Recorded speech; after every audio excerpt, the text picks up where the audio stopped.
video is over density. Most of it should be a review from biology. I know you guys have used density before. So let's go ahead and get into it. And like we normally do when we're starting a new video, we're going to go ahead and define our terms. So what is density? It's the mass of substance per unit of volume. But if you don't like that terminology, it's how much it weighs per how much you have, per the volume.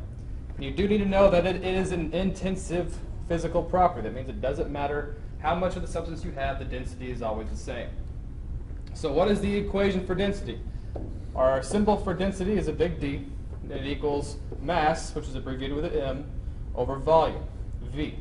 So there is your equation. Now that you have the equation, you should be able to predict the units. So if we have mass over volume, our units for mass, you should know, are grams, and it's divided by volume. So our units for volume are milliliters. So the units for density are grams per milliliters. Now, what is the density of water? This is the only density you'll be required to memorize. The density of water is 1.0 grams per milliliters. That's going to govern a lot of what you do, determining on what's floating and what's not. So, under what circumstances will something float in water? Here's your answer. If the density of a substance is less than the density of water, it will float. And what you should get from that is any substances that you're mixing together, the one with a lower density will be on top. So the opposite. What circumstance will something sink in water? Well, the opposite is true. The density of the substance that's greater than water will sink. Or if you're mixing two substances that have different densities, the one with the greatest density will settle on the bottom. This doesn't only apply to water. So how are we going to use this formula? If you know your algebra, this should be very easy. For those of you who don't, we're going to show you our little triangle method. So here's our triangle. A little line right here, a little T right there. So you have mass up top, density over here, and volume right here. So this should make sense. If we're trying to solve for D in the density, if we cover up the density, we have mass divided by volume. That's how this is going to work. But there's two other variables in this equation. You have an M for mass and a V for volume. So how are you going to solve for those if you're not very good at algebra? Well, let's go for the equation for M. So let's draw our triangle again. Draw your T. That's M, D, V. So let's solve.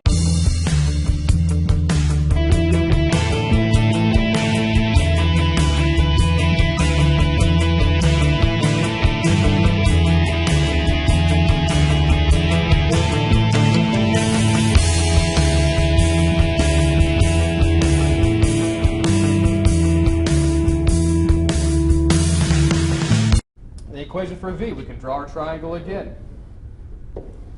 M, draw your line, D, V.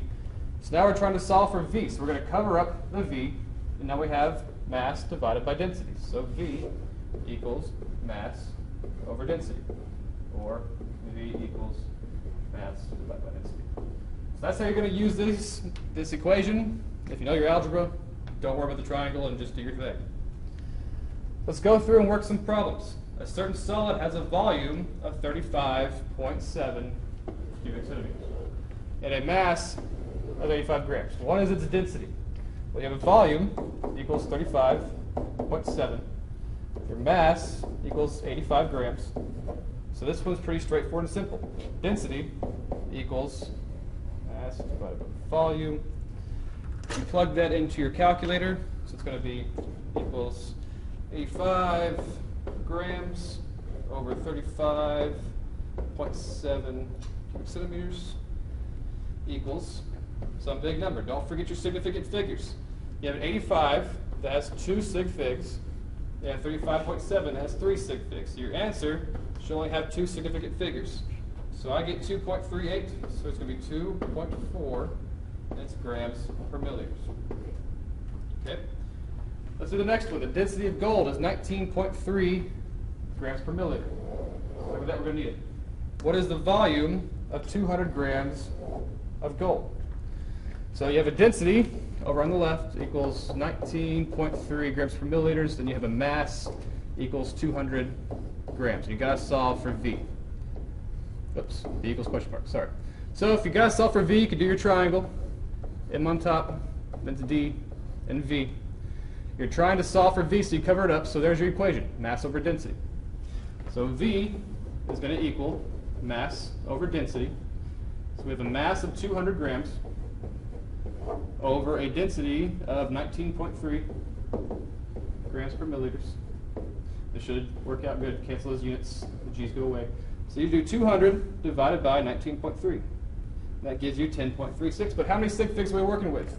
19.3 has 3 sig figs. 200 only has 1 sig fig. So we're only going to have an answer with one significant figure. So it's going to be 10 with no decimal point. That's going to be in milliliters. That's all there is to it.